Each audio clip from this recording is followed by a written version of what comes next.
सभी छात्रों को गुड इवनिंग। जैसा कि आपको पता होगा बोर्ड एग्जाम नजदीक आ रहा है।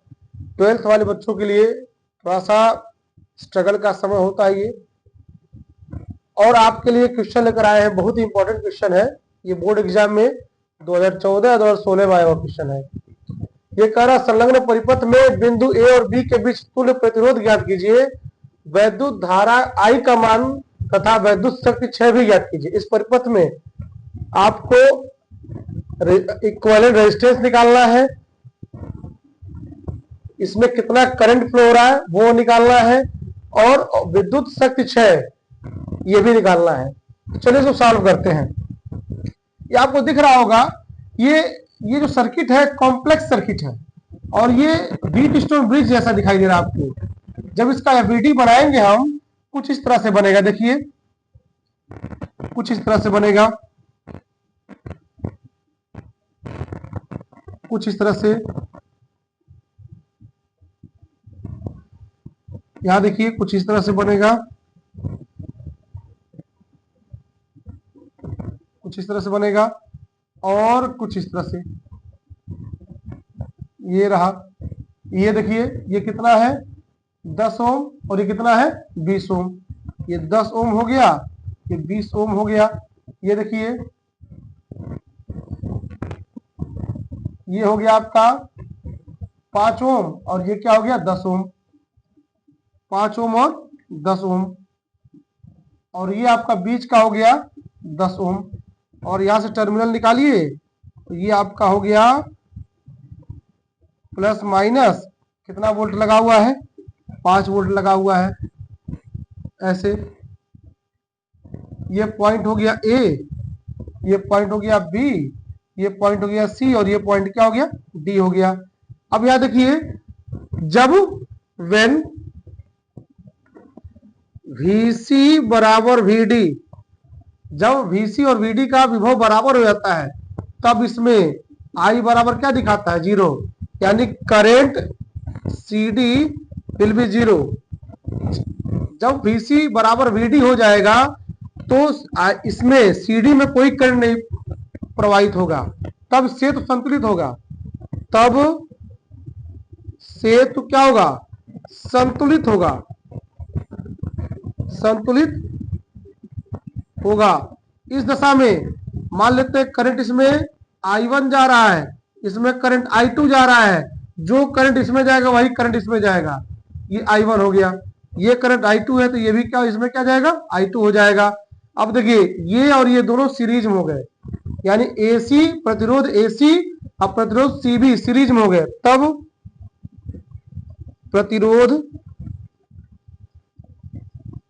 AC के बीच जो प्रतिरोध है तथा BC के बीच का प्रतिरोध किसमें होगा, श्रेणी में होगा। किसमें होगा, श्रेणी में है। तब यहां देखिए R इक्विवेलेंट बराबर 20 धन 10 कितना हो जाएगा 30, तथा AD व BD भी किसमें होगा, श्रेणी में होगा, श्रेणी में होगा। तब R इक्विवेलेंट ये बराबर 10 धन 5 यानी 15 ओम। अब ये दोनों मिलकर समांतर क्रम हो गया, अब इसका कोई रोल नहीं है। अब जो हो जाएगा आपका सर्किट बनेगा वो इस तरह से बनेगा।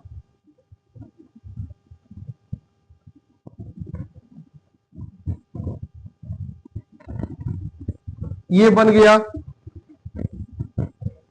प्लस माइनस, ये 5 हो गया वोल्ट। अब यहां देखिए इसका जो आ गया कितना आ गया 30 ओम, और इसका जो आया कितना आया 15 ओम। अब यहां देखिए 30 ओम और 15 ओम, तब 30 ओम तथा 15 ओम किसमें है, समांतर में है। समांतर में है R इक्विवेलेंट 1/R इक्विवेलेंट 1/30 धन 1/15, 15 और 30 का लघुत्तम यहां निकाल लीजिए। 15 और 30 का 15 और 30,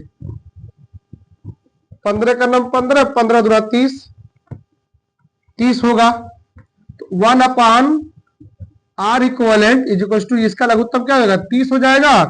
तो 30 का नाम 30, अब 15 दूना 30, 2 1 3, तो 1/r equivalent is equal to 3/30, यानी r equivalent is equal to 30/3, यानी 10 ओम, यानी R equivalent is equal to हो जाएगा 10 ओम। ये टोटल इसका रेजिस्टेंस कितना हो गया, R इक्वलेंट मतलब A और B के बीच, RAB कह सकते हैं, कितना आ गया 10 ओम। अब हमको क्या निकालना है, करंट।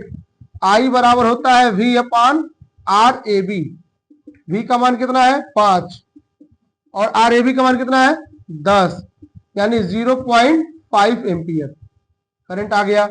अब हमको निकालना है औसत शक्ति क्षय। P बराबर होता है I² इंटू R, I का मान कितना है 0.5 का स्क्वायर इंटू R का मान क्या है 10, 5 5 25, 0.25 इंटू 10, यानी 2.5 वाट, यानी औसत शक्ति जो क्षय होगा वो कितना हो जाएगा 2.5 वाट। इस तरह से हम क्या करते हैं, क्वेश्चन को सॉल्व करते हैं और कोई घबराने की जरूरत नहीं है। इस तरह सवाल मिले आप इसको आंख बंद करके भी टेस्ट ब्रिज बना लीजिए। Thank you.